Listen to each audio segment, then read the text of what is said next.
Você irá ouvir agora o quadro Entenda Direito, com os professores da Faculdade de Direito da FUMESC. Gentilmente aqui ao vivo no nosso estúdio, o professor Cláudio Resques vai falar sobre o sistema penal, um assunto bastante interessante, está aqui conosco nesta edição. Professor Cláudio, prazer tê-lo aqui no nosso estúdio, muito bom dia. Bom dia, Erivelton, bom dia, ouvintes, o prazer também é meu. Eu gostaria de começar agradecendo à Rádio Estação Cultura FM e à FUMESC pela oportunidade. Professor, já pergunto para o senhor aqui, dentro desse tema, que é um tema bastante interessante, quais as principais finalidades, né, do sistema penal, né, da execução penal?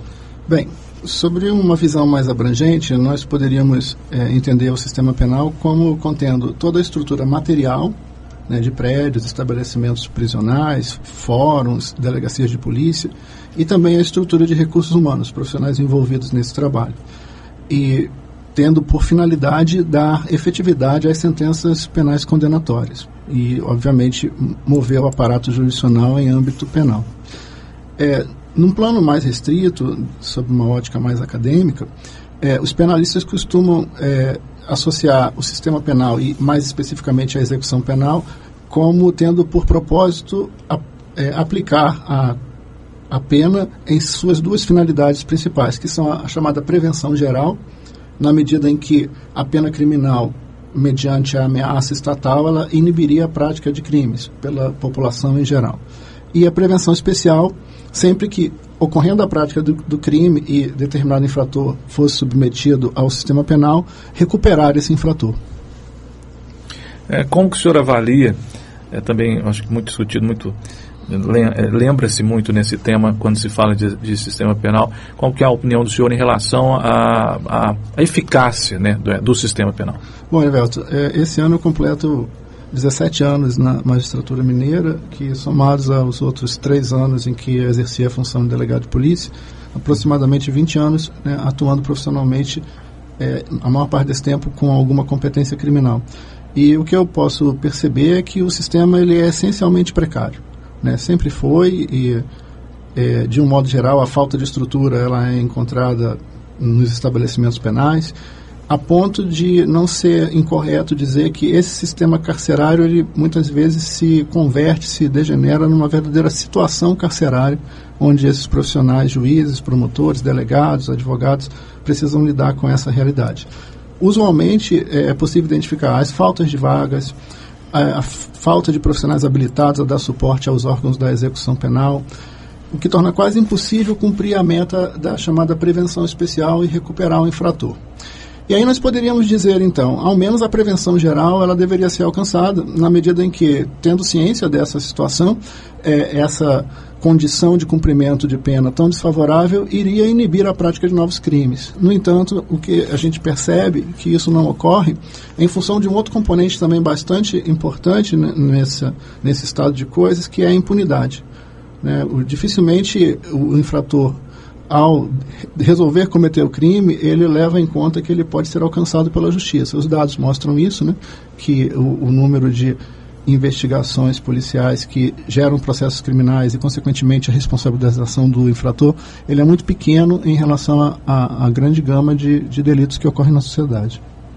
11 horas e 30 minutos para você que está chegando nesse momento, acompanhando o nosso jornal, a audiência rotativa que nós temos, pessoas que estão chegando ou já estão saindo de volta ao trabalho, conosco ao vivo aqui no estúdio, professor Cláudio Resques, da Faculdade FUMESC, Sistema Penal é o assunto, doutor Cláudio também é juiz de direito da comarca, da 2ª Vara Civil, de execuções penais também.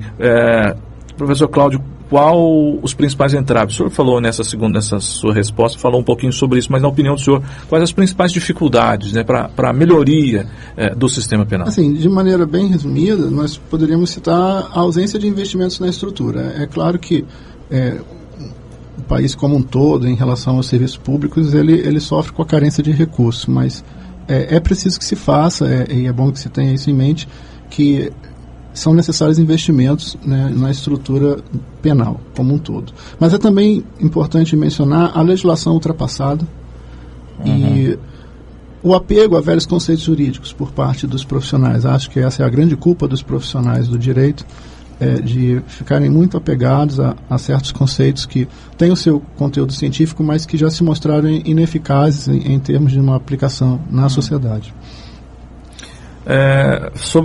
Aproveitando também o gancho dessa resposta, as recentes reformas, né, na legislação, o senhor acredita que contribuíram para a melhoria, de certa forma, do sistema, ou ainda estamos distantes? Sim, em pequeno nível, sim, houve melhoria no combate ao crime organizado, né, com a criação, por exemplo, no âmbito da execução do regime disciplinar diferenciado, né, para a colocação em situações mais severas daqueles sentenciados diretamente relacionados com a direção dessas organizações criminosas. Acredito que todos têm acompanhado, né, o êxito da legislação sobre delação premiada, que tem permitido, né, no âmbito do combate aos crimes, né, contra o Estado, né, de corrupção, enfim. No mais, a legislação retrata uma percepção dos anos 80, né? A nossa lei de execuções penais, ela foi reformada em 1984, salvo engano, e desde então não sofreu grandes alterações. Nosso Código de Processo Penal e o nosso Código Penal são normas ainda pensadas nos anos 30, né? São decretos-leis de 1940 a 41. 11h32, atualizando o seu relógio aí, e agradecendo as pessoas que nesse momento estão nos acompanhando aqui pelo nosso portal. Muita gente de fora, inclusive tem uma pessoa aqui de São Paulo, capital, José Antônio, que é machadense, que está ouvindo o nosso programa na capital paulista. Faltou aqui registrar o bairro.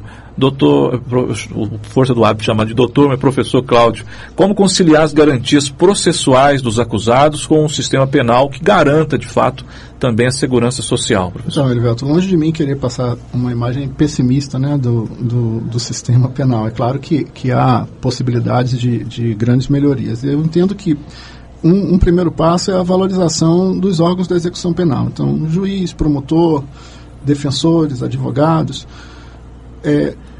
com a criação de um processo mais célere, mediante a introdução de mecanismos da chamada justiça consensual. E explico por quê. No Brasil, o processo penal ele é caro e demorado. E muitas vezes, dadas as particularidades do crime, já se sabe onde ele vai chegar, né? Não raro o acusado ele é autuado em situação bastante desconfortável do ponto de vista da prova, ou seja, possivelmente uma condenação ocorrerá ao final desse processo, e mesmo assim, juiz, promotor e advogados têm que participar de uma verdadeira encenação até chegarmos a esse resultado inevitável. Numa outra banda, esse mesmo acusado, não raro, reúne condições pessoais muito favoráveis, o que já sinaliza com a aplicação de uma pena muito próxima do mínimo legal. Então, qual é a proposta? Nessas situações em que já se imagina mais ou menos qual será o desfecho da ação penal, permitir que seja feito um acordo entre a acusação e a defesa sob a condução do juiz, para que, mediante um benefício para esse acusado, ele inicie o cumprimento de uma pena. Então, em troca de uma pena mais branda ou de um regime de cumprimento de pena mais brando do que usualmente ele receberia numa eventual condenação nos moldes tradicionais, nós economizaríamos com o processo penal e poderíamos ter uma justiça mais célere. Essa experiência é o que se chama de justiça consensual. Ela não é uma criação excêntrica, existem em diversos países, sobretudo nos países filiados ao sistema do common law, como nos Estados Unidos, o Reino Unido, também na Espanha há institutos correlatos, e no Brasil nós somos muito refratários a esse tipo de iniciativa. Ainda há um apego muito grande ao formalismo da lei.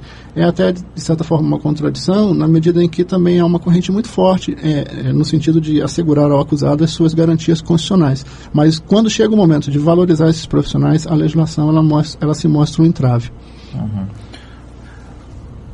Professor Cláudio, gostaria de agradecer ao senhor pela presença no programa. Vou deixar os microfones para as considerações no tema sistema penal. Claro que teremos aqui ainda espaço para outros questionamentos, mas é interessante as colocações do senhor dentro dessa questão abordada pela primeira vez no nosso programa, dentro desse espaço Entenda Direito. O senhor estará conosco aqui em outras oportunidades, falando de outros temas.